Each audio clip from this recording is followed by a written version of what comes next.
শীতকালে বাঙালি বাড়িতে নতুন আলুর দম হবে না এরকম বাড়ি পাওয়া কিন্তু খুব দুষ্কর। প্রত্যেক বাড়িতেই নিরামিষ বলুন আমিষ বলুন আলুর দম কিন্তু মাস্ট। আর সেটা ছুটির দিনে গরম গরম লুচির সাথে যদি এইরকম একটা মরিচ আলুর দম হয় তাহলে কেমন হয় বলুন তো? ব্যাপারটা জাস্ট জমে যায়। আমি এই মরিচ আলুর দমের রেসিপিটা কিন্তু ইন্টারনেট থেকেই দেখেছি। দ্য হারমোনি পট বলে যে একটা চ্যানেল আছে, উনি যেভাবে মরিচ আলুর দমটা তৈরি করেছেন আমি ওনার মতো করেই চেষ্টা করেছি, কিন্তু কতটা পেরেছি জানি না। তাই ওনাকে তো একটা থ্যাঙ্কস দিতেই হয়।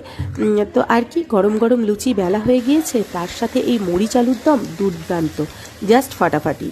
আর এই আলুর দমটা করতে কিন্তু বেশি সময় লাগবে না, ইনগ্রিডিয়েন্টসও বেশি নয়, একদমই কম ইনগ্রিডিয়েন্টস, যেটা বাড়িতে কয়েকটা জিনিস থাকলেই কিন্তু চট করে এই আলুর দমটা তৈরি করে নেওয়া যাবে।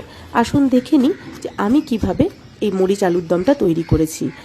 মরিচ আলুর দম তৈরি করার জন্য প্রথমেই কিন্তু আলুটাকে আগে থেকে সেদ্ধ করে রেখে দিয়েছি খোসা ছাড়িয়ে। তারপরে এক এক করে রান্নাটা করছি। প্রথমেই একটা আদা আর কাঁচা লঙ্কা আর অল্প একটু লবণ দিয়ে থেতো করে নিচ্ছি। বাটার দরকার নেই, থেতো করে নিলেই হবে। তারপর কড়াইতে সাদা তেল দিয়ে তার মধ্যে দিয়ে দেবো একটা শুকনো লঙ্কা, কোনো ফোড়নের ব্যবহার নেই। দিয়ে দিচ্ছি আদা কাঁচা লঙ্কা যে থেতো করে রেখেছিলাম সেটা বেশ ভাজা ভাজা হয়ে এলে এর মধ্যে যে ছাড়ানো আলুটা আছে সেদ্ধ করে রাখা, সেটা এর মধ্যে দিয়ে দেবো। এই সময় কিন্তু আমি আলুতে কোনো নুন দিইনি, পরে রান্নার সময়ই দেবো। তারপর কি আলুটাও বেশ ভাজা ভাজা হয়ে এলে এর মধ্যে দিয়ে দেবো স্বাদ অনুসারে লবণ। আর এখানে দিয়ে দিচ্ছি মটরশুঁটি। যেহেতু শীতকালীন আলুর দম, মটরশুঁটি তো চাই। মটরশুঁটি দেওয়ার পর আরও কিছুক্ষণ রান্না করার পরে এর মধ্যে আমি দিয়ে দেবো স্বাদ অনুসারে লবণ আর অল্প একটু জল।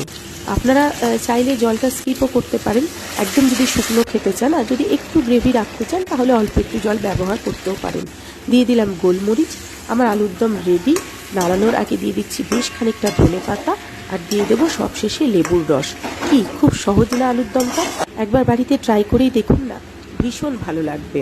দেখা হচ্ছে নেক্সট ভিডিওতে, ততক্ষণ পর্যন্ত সবাই ভালো থাকবেন। টাটা।